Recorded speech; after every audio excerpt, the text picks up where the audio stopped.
नमस्कार दोस्तों, कल मैंने आपको गणगौर माता बनाकर दिखाई थी और सारा श्रृंगार भी दिखाया था और गणगौर माता जी की आपको सारी महिमा भी बताई थी।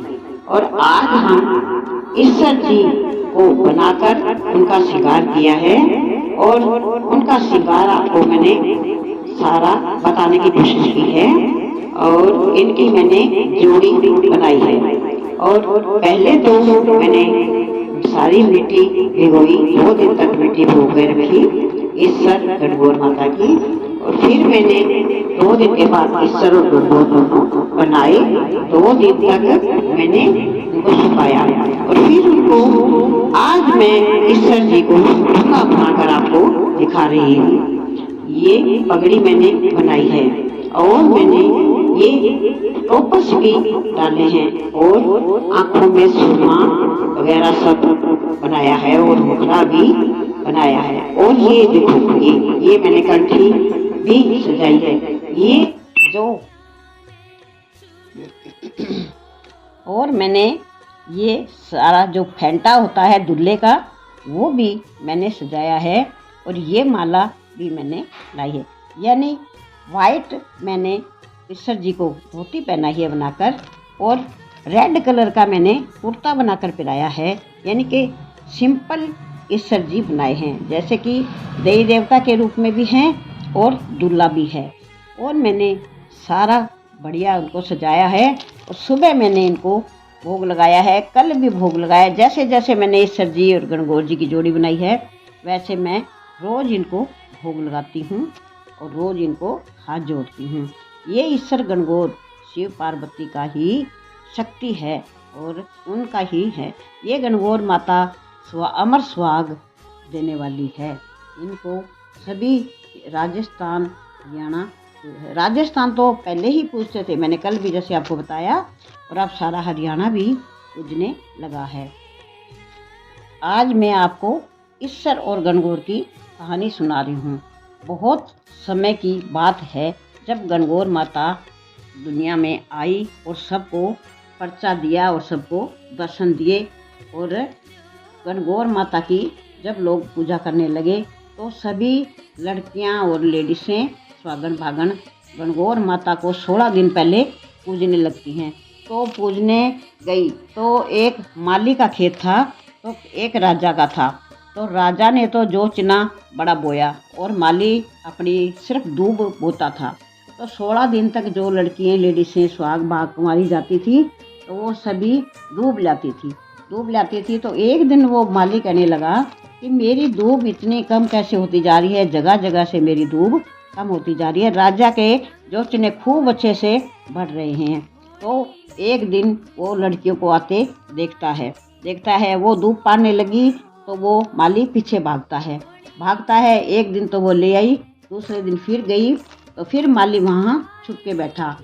वो तो दूब पाने लगी और माली ने उनकी किसी की चुंदरी पकड़ ली, किसी को कैसे पकड़ लिया और बोले कि भाई तुम मेरी दूब क्यों रोज़ रोज़ ले जाती हो। तभी मैं सोचूं कि मेरी दूब बहुत ही कम हो गई है और राजा के जो चने बड़े बढ़ गए हैं। तो उस दिन तो वो कुछ नहीं बोली। तीसरे दिन आकर बोली, हे गणगौर माता, हम तेरी दूब लेने जाते हैं, वो माली हमारे को दूब नहीं लेने देता, तो अब क्या करें, कहाँ से तेरी दूब लाएं, अब तू ही कोई कृपा कर। गणगौर माता को उनकी आवाज़ सुनाई दी। जब हाजिर थी गणगौर माता, तो जब वो दूब पाड़ने लगी तो उनके साथ ही एक कन्या का रूप बना करके गणगौर माता चल पड़ी। तो वो दूब पाड़ने लगी तो माली आया। माली बोला, भाई ये लड़कियां तो रोज आती है और ये एक सुंदर कन्या, अजीब सी कन्या, ये कभी नहीं दिखी, ये आज आई है और सबसे निराली कन्या है, ये कैसा हो सकता है। तो उसको पूछने लगी कि भाई ये तो सब लड़कियां रोज आती है, 3-4 दिन हो गए मैं दूब नहीं पाने देता, आप आज आए और सबसे निराले हो। तो गणगौर माता बोली कि हे माली, तुम हमारे को दूब नहीं पाने देता, इसलिए मैं आप आज इनके साथ आई हूँ और मैं दूब लेके जाऊँगी। बोला, भाई मैं मेरी दूब नहीं पाड़ने देता, मैं तो मेरी दूब बेचता हूँ। बोला, ये माली तू मेरे को दूब पाड़ने दे। आवाज़ आई कि तू हमारे को दूब पाड़ने दे ताकि तेरे हरे भरे सब खेत सदा बहार रहेंगे। तो कहता नहीं।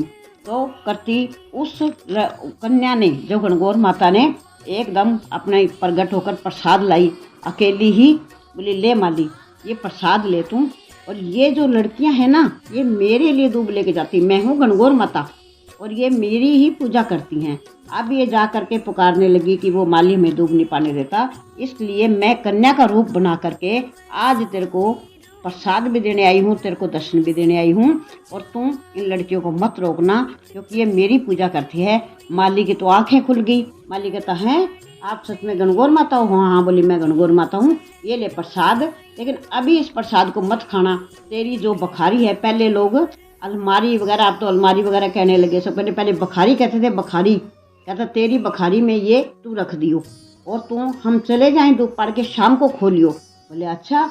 माली तो अपना खुश हो गया। माली ने सोचा तेरे घर तो सच में गणगौर ही आ गई, तो वो अपना प्रसाद बखारी में बड़ा खुश होके गया और उन्होंने धूप पाड़ ली और ले गई।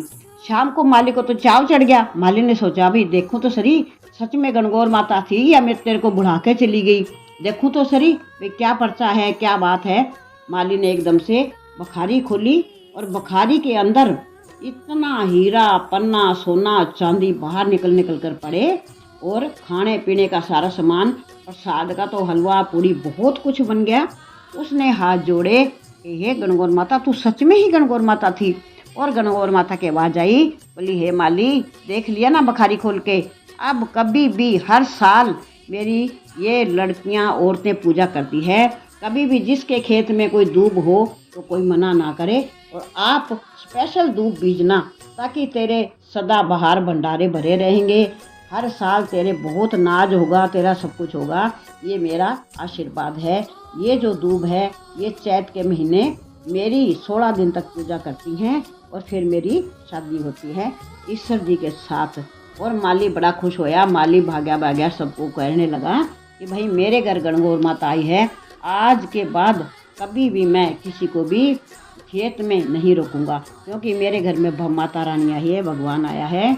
और सभी खुश हुए, परिवार के खुश हुए, धन्य धान्य से उनके भंडार बढ़ गए और उनका करोड़ों पति अरबों-पति बन गए। उनके घर गणगौर माता ने माली को दर्शन दिए थे दूब के बहाने, तो इसलिए इस गणगौर माता को पूजी जाती है। राजस्थान का माली था वो, राजस्थान में ही दूब थी। और ये थी एक गणगौर ईश्वर जी महाराज की छोटी सी कहानी, और ये सच बात है, पर्चा दिया हुआ है माली को। बोलो गणगौर ईश्वर महाराज की जय हो।